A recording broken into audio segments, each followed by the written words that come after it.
Welcome to the Rock and Roll and Good News program. I am David Esposito, founder and managing partner of Harvest Time Partners and host for today's program. If you have not done so before, please review the background on the program, which is available on our YouTube channel and on our website at harvesttimepartners.com. As we begin this episode, please know that you matter. Regardless of what you are struggling with, regardless of the depths of your sorrows, and regardless of how lonely you feel, the good news is that you matter. I know you may not feel it right now, but you do matter. I hope this message nourishes you in the most meaningful way to comfort you and to strengthen you to keep climbing into the ring to face your battles. Today's episode is titled Friendship Part 2. Today's episode starts with a song from the Rolling Stones entitled Wild Horses. Please spend a few minutes listening to any version you can find on the internet. Welcome back. I hope you enjoyed that song.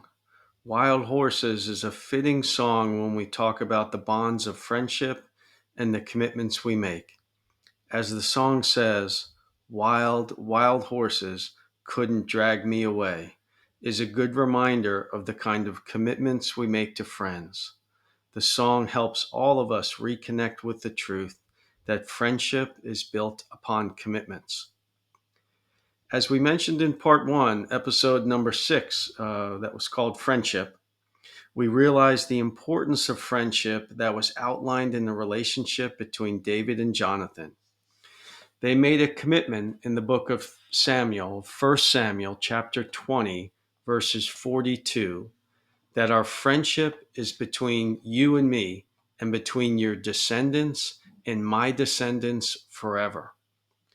As we look further into the ancient scriptures around the legacy of their friendship, we see that David fulfilled his commitment to Jonathan for their descendants forever commitment in the book of 2 Samuel chapter 9, verses 1 through 12.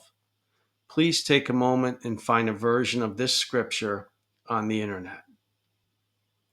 The backdrop of this situation is that David and his men, after 10 years of civil war in Israel, had finally won control of Israel, and David has become king. David and his men finally defeated those who were still loyal to the legacy of the now deceased King Saul and every other band of warrior states that were looking to take control of the situation. Just to put it all into context, what triggered the civil war is when King Saul died in battle in a place called Ziklag. When King Saul died in battle, Israel lost its leadership structure. Chaos and civil war soon followed between those groups still loyal to King Saul and those groups who supported David to be the next king, and every other warrior state in the region that seemed to want to get in on the action to dominate the Jewish people in the Promised Land spilled everything into chaos. Before continuing with the main point of this episode, it is important to worth noting one additional example to share about the friendship between David and Jonathan. Jonathan was able to maintain his commitment to protect David and also remain loyal to his father, King Saul, right up to the point of death. As we described in part 1 of this story, which was captured in episode number 6, entitled Friendship, even with Jonathan's pledged friendship and protection to his friend David, he also remained loyal to his father, King Saul, even though Jonathan knew his father had grown into a jealous and poor king. In this final battle at Ziklag, Jonathan had fought to the death right by his father's side. In the end, Jonathan fought to the death with his father in battle, while he enabled David to survive and become the rightful next king of Israel. Jonathan sets a great example for all of us on how to remain loyal to our family while we also chart our own course in building close relationships in our lives. Now back to the timeline. David is now the king of Israel. It was not but for a few moments after the dust settled, after a decade of civil war, bloodshed, and death, David finally catches his breath, and with all this new power as the king of Israel, David sits upon his throne and at his first dinner after becoming king, asks a question that demonstrates where his heart is and how his loyalty, commitment, and friendship to Jonathan remains. In 2 Samuel chapter 9 verses 1, David asks, "Is there anyone still left of the house of Saul to whom I can show kindness for Jonathan's sake?"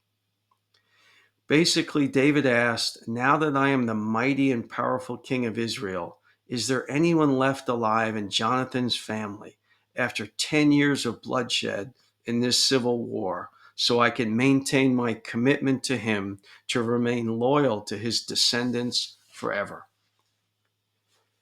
David's servants informed him that there was one son of Jonathan who remained alive. His name was Mephibosheth, and he was crippled in both legs. David calls for Mephibosheth to be brought to the palace in a wonderful demonstration of the commitment he made to Jonathan years before. When Mephibosheth was carried and brought forth to the mighty King David, he must have had a number of things running through his mind. As he faced the king, he asks, and I quote the scripture, "What do you want with a dead dog like me?"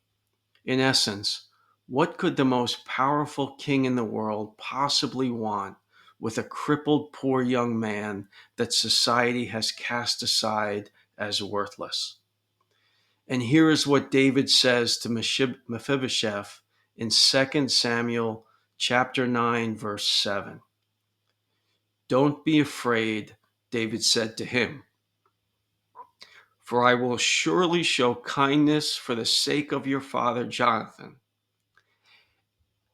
I will restore to you all the land that belonged to your grandfather Saul, and you will always eat at my table." Of all of the priorities racing through David's mind as the new king of Israel, his first priority was to maintain his commitment to his friend Jonathan. He protected and cared for Jonathan's only surviving family member, his crippled son Mephibosheth, for the rest of his life.